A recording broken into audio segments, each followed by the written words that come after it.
I missed my 20s and most of my 30s, but the most important thing that I missed was my sons growing up. Weldon Angelos' story is so compelling because it's such a dramatic sentence. When people hear that he got 55 years not for killing people or hijacking an airplane, but for selling marijuana while he possessed a gun, people start to sit up and pay attention and say, something is wrong with that sentence, something is wrong with this system. The firearms were never brandished or used. I own firearms. I could legally purchase a firearm. I passed background checks. So I just happened to own firearms and decided to sell marijuana. In these cases today, under the current law, multiple counts of possessing a gun in one indictment can get you the 5 plus 25 plus 25. So they're treating multiple counts like second, third, fourth offenses. There was 5 years for the first count and 25 years for each count after that. He was forced by the mandatory minimum to give me 55 years. I have 2 sons and a daughter, and I only see my sons 3 times. Once in 2007, and the last 2 were in 2015. When I was 9, when I found out he was going to be gone for 55 years and all that, and then that's when everything just changed for me, and I was like, it was too crazy to understand at that age.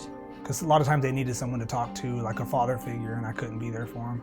And they had financial struggles, so it was a little tough for them at times. Sometimes they've been homeless, and I would talk to them, they said they needed help, and I couldn't do anything for them. That was probably one of the worst feelings in the world. I've seen people growing up in my neighborhood commit murder and do 8.5 years, commit tons of other violent offenses and receive maybe a small fraction of what I end up receiving. After 2 years, I got to do a lot of thinking and kind of figured out where I went wrong in life. I think after those 2 years, I think that would have been enough. Weldon Angelos really got lucky. He had a prosecutor who, from what I know, had a change of heart and said, we need to go back and re-examine this sentence, and enough is enough. So it was amazing to get clemency from my prosecutor because he's the one that put me in there. So it's a good feeling to have him now agreeing that my sentence was too long and that I should be released. It's been a while since I've seen him, but when I finally seen him come home, it was like a very amazing, shocking moment that I never thought I would expect to have ever. I'm still learning how to act around my kids, so seeing them up close and grown with facial hair was a little weird. I didn't know how to act at all. My jaw just dropped straight to the ground and couldn't speak for like at least 30 seconds, and then we all just ran up to him and gave him a hug and everything, and that's when reality hit that he finally came home. Unfortunately, most people in Weldon's position are not that lucky, and it's very hard under our current law to go back and get even a patently unjust sentence fixed. I'm a completely different person. I mean, when I went to prison, I prepared for this for like the first year I was there. I started preparing to come home, so I buried myself in books and educated myself. So now I don't have any of the same temptations I had before. I don't think I want to go use some drugs, or I want to go sell some drugs, or I want to go hang out with this group.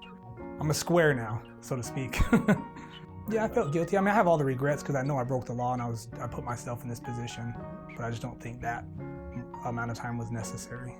So Weldon Angelos is a really lucky man, but he left behind a lot of people who are not so lucky. I received a mandatory minimum sentence, so I want to see that others don't have to go through what I went through. I'd like to see them eliminated. There are thousands of people like me who deserve to be released. Some people even deserve it more than me. I've met many people that shouldn't be in there any longer.